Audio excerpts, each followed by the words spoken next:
And now, tonight's presentation from radio's outstanding theater of thrills, Suspense.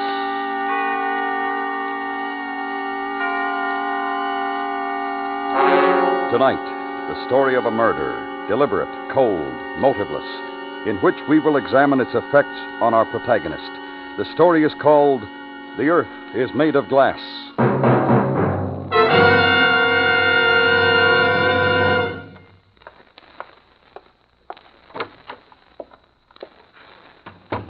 Good morning, Dr. West. Oh, good morning, Miss Adams. I've brought down the night charts from the fourth floor. And I'll look them over. What sort of night did you have? Fairly quiet, Doctor. No new cases. If there were, I don't know where you'd put them. Well, we have one vacant bed this morning, 436. Mr. Steele? Yes, he died about 4 a.m. Surprised he held on that long.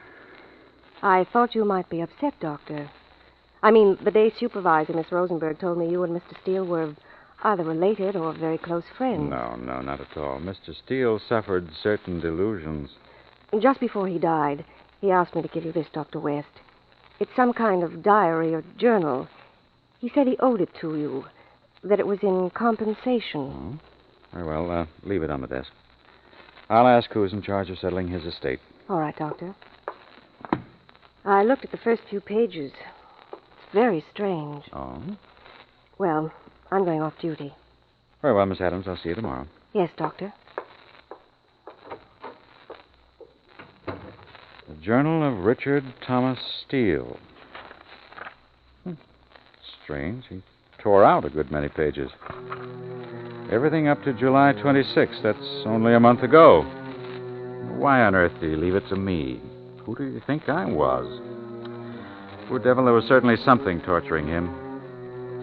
July 26th, an extremely depressing day. From early morning on, the air was hot, heavy, sticky. I stayed indoors.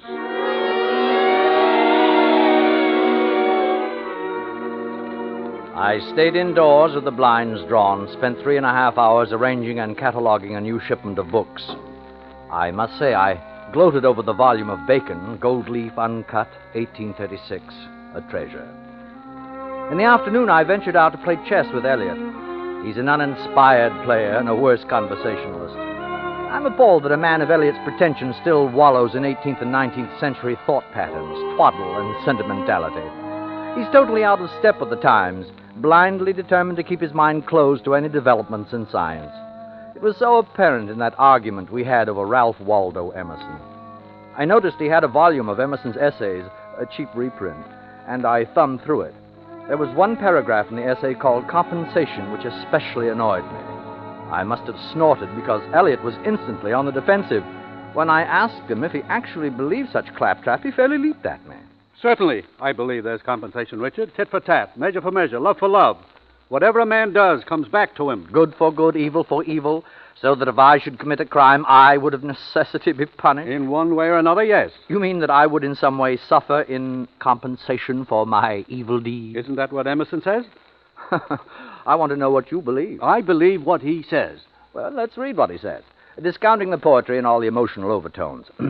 Emerson says, commit a crime and the earth is made of glass. Commit a crime and it seems as if a coat of snow fell on the ground, such as reveals in the woods the track of every partridge and fox and squirrel and mole.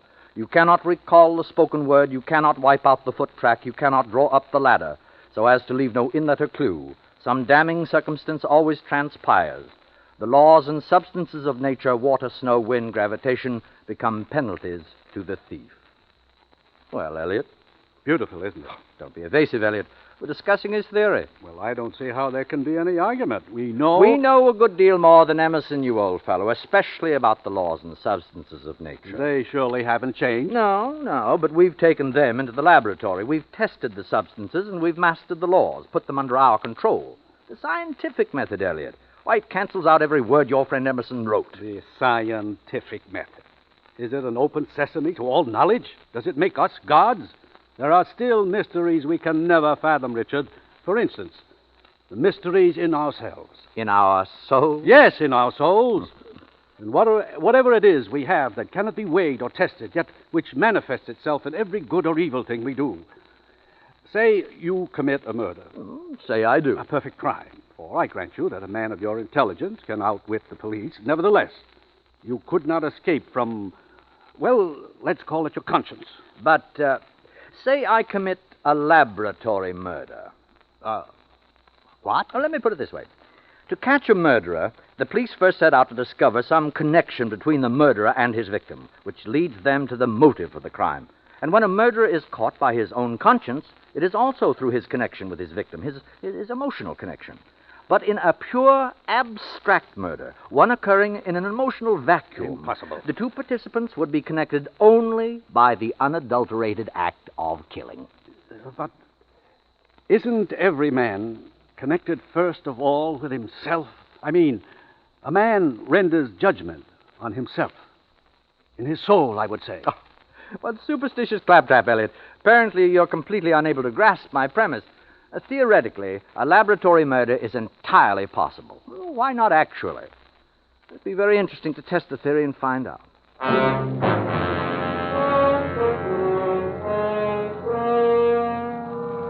July 28th. The weather continues warm, humidity high. This is the last summer I shall spend in New York. Today, I roamed around my library, read a little, thought a great deal. It's odd how I keep referring back to my conversation with Elliot. Abstract murder. A laboratory murder. I jotted down one or two theoretical points today. An amusing project in such hot weather.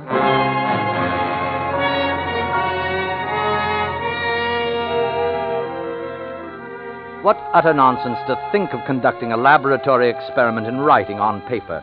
Why, it's a contradiction in terms. The core of the scientific method is to prove theory in life.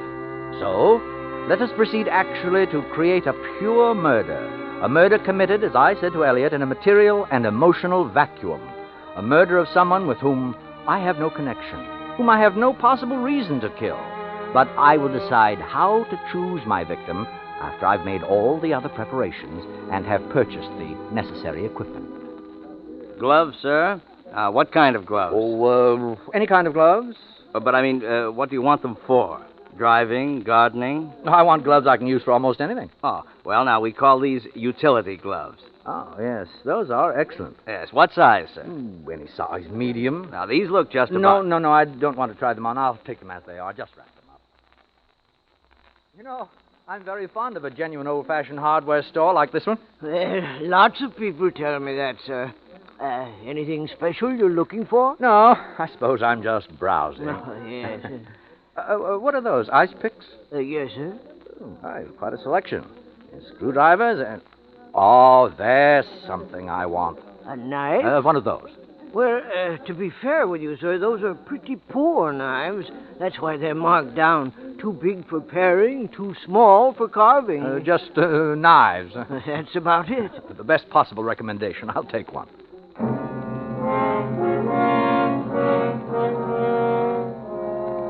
A meaningless knife, all-purpose gloves, knife and gloves new, factory-made, uncontaminated by human association, smelling only of the harsh, impersonal machines which turned them out. My first safeguards against the intrusion of emotion. And now, to complete my plans, who will it be? I must never see his or her face. I must not know his or her name, age, occupation, thoughts, or desires. I must come into contact with this victim as casually as though we were blown together by the wind. There can be no selection, no volition on my part, except the elementary volition necessary to raise my arm to kill.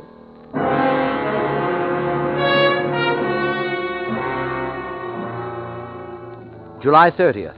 The exact record of what has occurred. I must write it down now while it's fresh in my mind. I'll be absolutely precise and objective. Very well, then. At exactly 10 p.m. tonight, I left my house wearing the new gloves and carrying the knife in my right-hand coat pocket. I walked an undetermined number of blocks, turning corners at random, taking care to observe no street signs or landmarks. I observed only one thing, that there were many people on the street. In fact, I became aware that I was pushing through a rather dense crowd. I walked on with difficulty, but not once did I allow myself to become conscious of the exact nature of my surroundings. Then, at last, I found my progress through the crowd blocked by what I can only describe as a human back. I raised the knife and drove it into the back with all my force. I continued walking without haste, pausing only a fraction of a second to hear. He's dead. He's dead. He's dead, yes. I paused just long enough to hear, thus confirmed my unqualified belief that without any possible consequence to myself, I had taken another human being's life.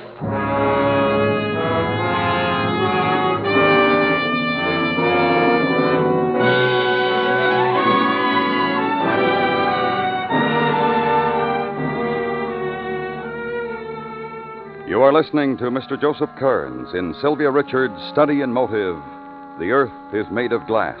Tonight's presentation in radio's outstanding theater of thrills, Suspense.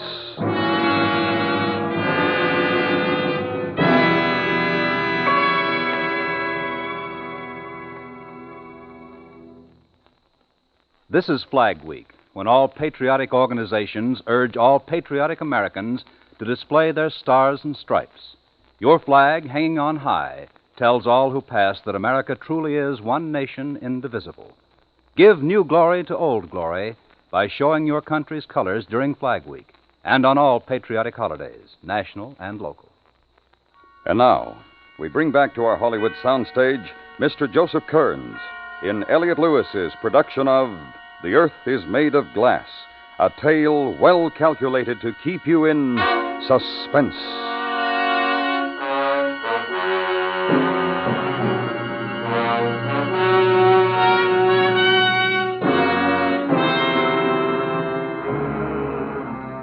August 1st. All day I felt enormously stimulated, elated by the success of my experiment.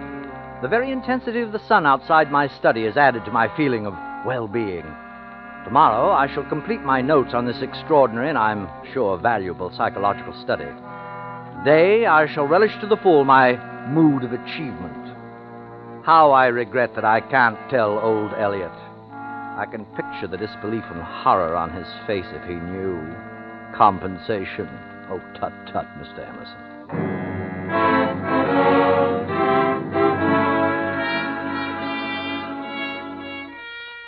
August 3rd. Yesterday I was unable to write in my journal because of the excessive heat and because I suffered from a headache and a vibration in my ears. Today I'm forcing myself to write to have on record the final control in my experiment, my laboratory murder.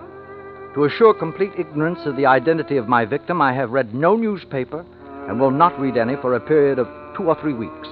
Nor will I hold conversation with anyone apt to be morbidly interested in murder, as reported in the tabloid press.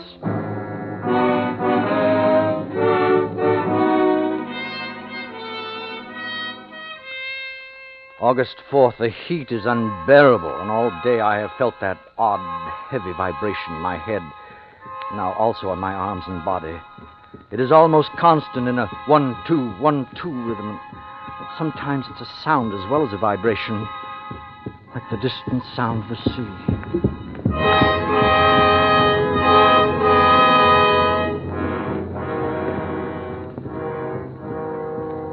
I must consult a doctor. Last night I was kept awake by the throbbing in my head, and toward morning I was subjected to a new agony. Very softly at first, but louder and louder, like voices heard in delirium. My head became filled with an almost hysterical babbling. Not for an instant have the voices stopped or even paused. They seemed to keep time with the reverberation of my heart.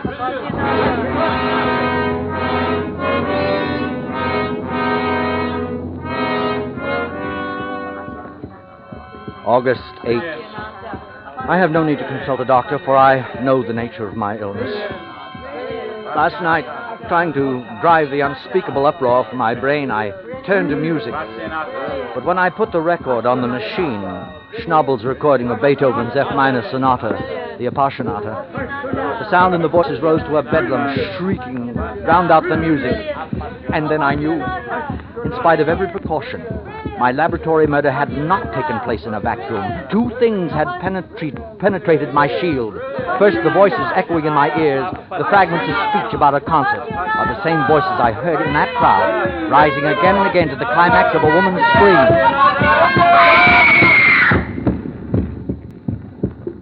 And the pulsing pulsing sound I hear, when I drove that knife home into a beating heart, its vital rhythm, the mighty leap and contraction of the heart's muscle on the blade of the knife, was transmitted back to me through my hand and remains indelibly recorded in the heartbeat of my own blood.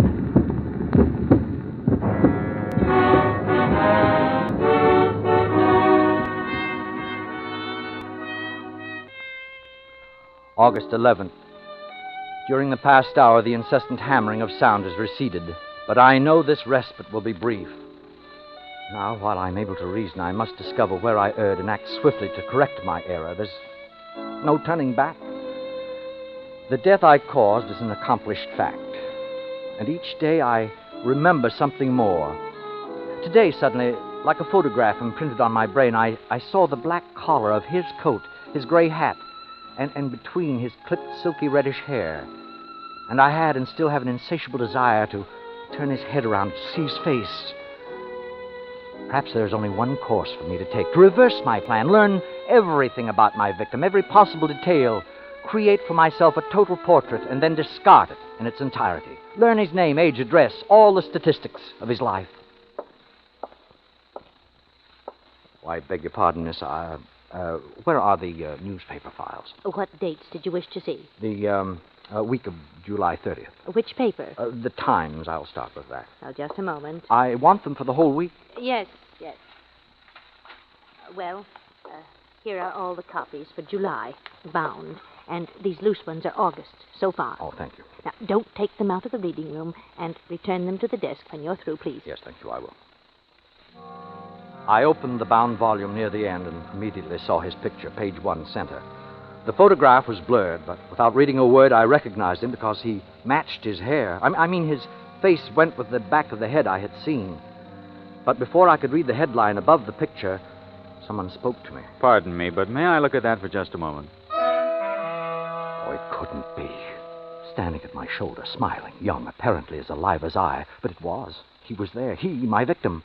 The face in the paper and his face were the same. I swear they were the same. I'm sorry to bother you. The girl at the desk told me you had that volume of the Times. Yes. There's an item I wanted to see in the July 30th issue. I'd wait, but I have to catch a train. If I'm late, my wife worries. You know how it is.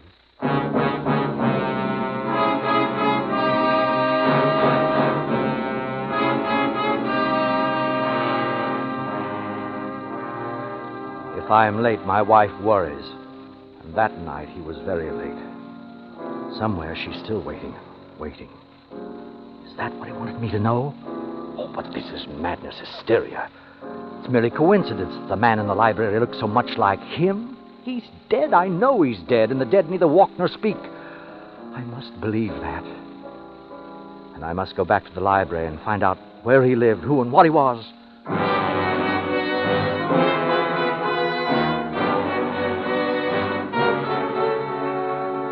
August 15th. I'm beyond all human help. I can confide the terrors I live with only to the pages of this journal. Today I went to Riverside, to a quiet street where he had lived, a tree-lined street running down to the Hudson River. I walked past his house, number 246 Palisades Road. A young woman on the front porch was trimming a morning glory vine. I ached to speak to her and ask her name, but the words stuck in my throat. I walked on. Then at the next corner, it happened again. I had paused at the curb when he came up behind me. Pardon me, did you see the bus go by? The bus. Yes, the bus for Columbia. Say, what's wrong? Are you ill? No, I'm all right. You look like you're about to faint.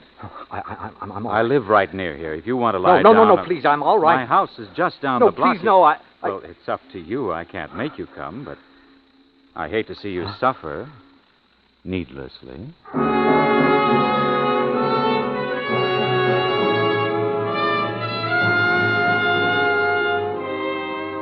August 20th. He doesn't like to see me suffer. Yet because of him, there isn't one day, 1 hour when I'm free from despair and fear. Yes, I accept him now. The dead do walk and speak. At least one dead man does. Whether actually or in the madness of my brain, I do not know. I only know that if I venture out of my house, inevitably he finds me. Sometimes he follows at a distance, sometimes waits ahead of me and beckons, and sometimes He meets me face to face as he did 2 days ago. I was going home, and I stopped at the corner drugstore. Evening, Mr. Steele. Malted? No. I'll have a cup of coffee. Sure thing. Here, this stool's vacant, next to this gentleman. Thank you. Oh, no. Go ahead, sit down. Sure, sit down. I won't bite you. Hey, here's your coffee. No, Joe, I changed my mind. Look, fella, if it's something about me... What's wrong, Mr. Steele? What do you want of me? Tell me what you want. Me? I don't want anything. Then why don't you leave me alone? Somebody you know, Mr. Steele? Apparently Mr. Steele thinks he knows me. I do. Oh, I do. Maybe so, mister, if you say so. But if you know me, it sure wasn't from this life. Must have been some other incarnation.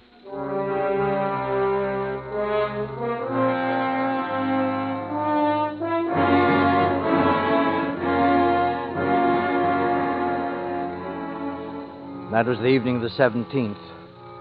And yesterday I'd started down the subway steps at 53rd Street. After looking all around to make sure he was nowhere near. And I'd only gone a few steps when I felt my arm jostled and I turned. Oh, pardon me. Please, what do you want? What?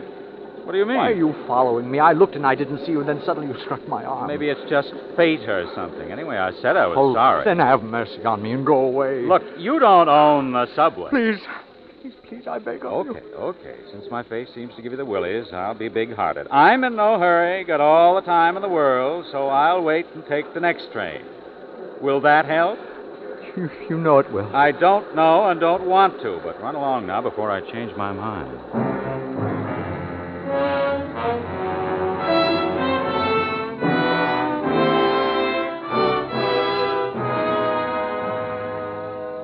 August 26th.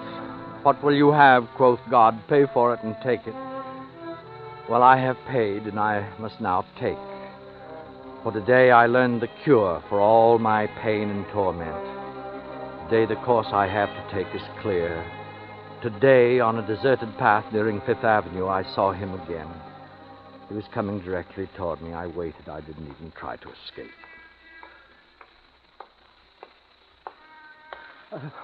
Wait, I must ask. Ask me what? Only one question. I have to know. I'm not sure Please, I understand. We don't have to play games or pretend. I accept you. You're real. Yes, I guess I'm real And enough. only you can give me the answer. Why me? Please, I can't stand much more. Can't you see? You look sick. If you want me to help you, There's only one way you can help. Only one way. Just answer me. Well, okay. Go ahead. I'll try. Do you believe in compensation? Now, what do you mean by that? I mean, if someone does evil, if I have done evil, must I get evil in return? Well, say it again. Do you believe in good for good, evil for evil? Look, what about killing? Well, there's all sorts of killing. In the war, I killed several people. I know, but senseless killing with no reason. What is the compensation for that? You've asked a pretty complicated question of a pretty simple guy. The only thing that comes to my mind right now is what it says in the Bible, an eye for an eye and a tooth for a tooth. That's what you believe? Well, sure, I guess that's what I believe. Well, does that answer your question?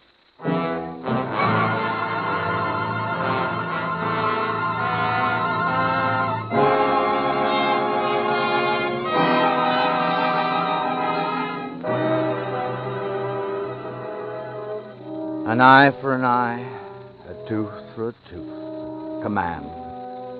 The price asked by the only one who can ask it. Well, I'll pay. For I've learned that no event between two human beings can happen in a vacuum. We're all enmeshed, bound together through our blood in a pulsing net.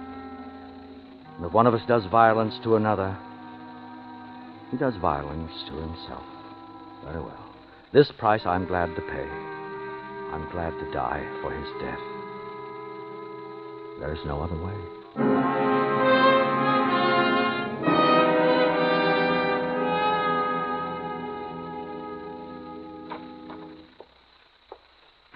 Hello, Mr. Steele.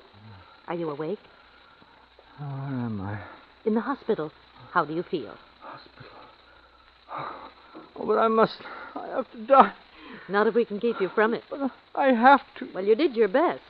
And what a silly way to do it with a butcher knife. I tell you, you have to let me die. Where's the doctor? Now lie down, Mr. Steele. The doctor will be here in a minute. I have to make him see. I promised. You promised? Oh, here's the doctor now. Dr. West, I'm having a little trouble. Trouble, Miss Rosenberg? What seems to be the matter? You. Forgive me. I tried to do as you said. I tried to die. Tell her, please, go away and leave me alone. I promise I'll die.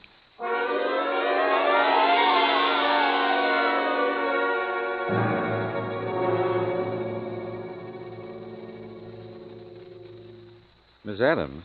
Yes, Dr. West? Did you finish reading his journal? Yes, Doctor. It's a weird document. Certainly is. What made him think you were the man he killed? That was the nature of his illness. He had a fixed delusion. He looked at me and saw someone else's face. How strange. Yes, but there's something stranger still. When I finished reading this, I called the police and checked. About the murder? Yes, and there was no such murder as he described. Not on July 30th, not ever. He didn't kill anyone? He never drove his knife into a living back. But Richard Steele killed. In his mind. You mean just because he thought of killing? No, he went further than that. He selected his victim. Who? The man whose picture was in the paper. I looked it up. It was on the front page of the book review section, the photograph of an author. Someone he wanted to kill? Yes. And even for that crime, because he wished for someone's death. The earth was made of glass. There was full compensation. Whose death? Who was it? The author of a new biography called Ralph Waldo Emerson in Our Times. And who was it by? The author was Richard Steele himself.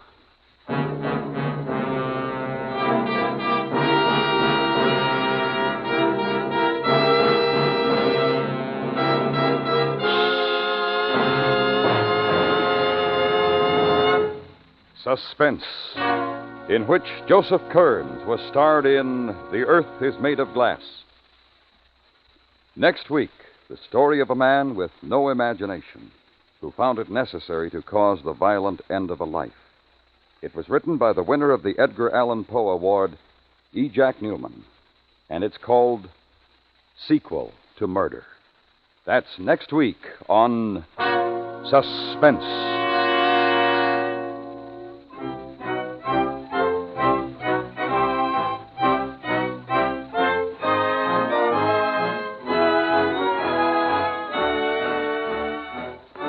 Suspense is produced and directed by Elliot Lewis, with music composed by Lucien Morowick and conducted by Lud Gluskin. The Earth is Made of Glass was written for Suspense by Sylvia Richards.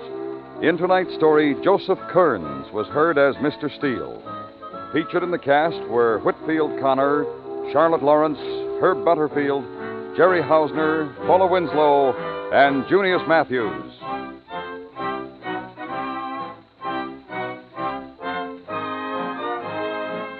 And remember, next week, E. Jack Newman's new suspense play, Sequel to Murder.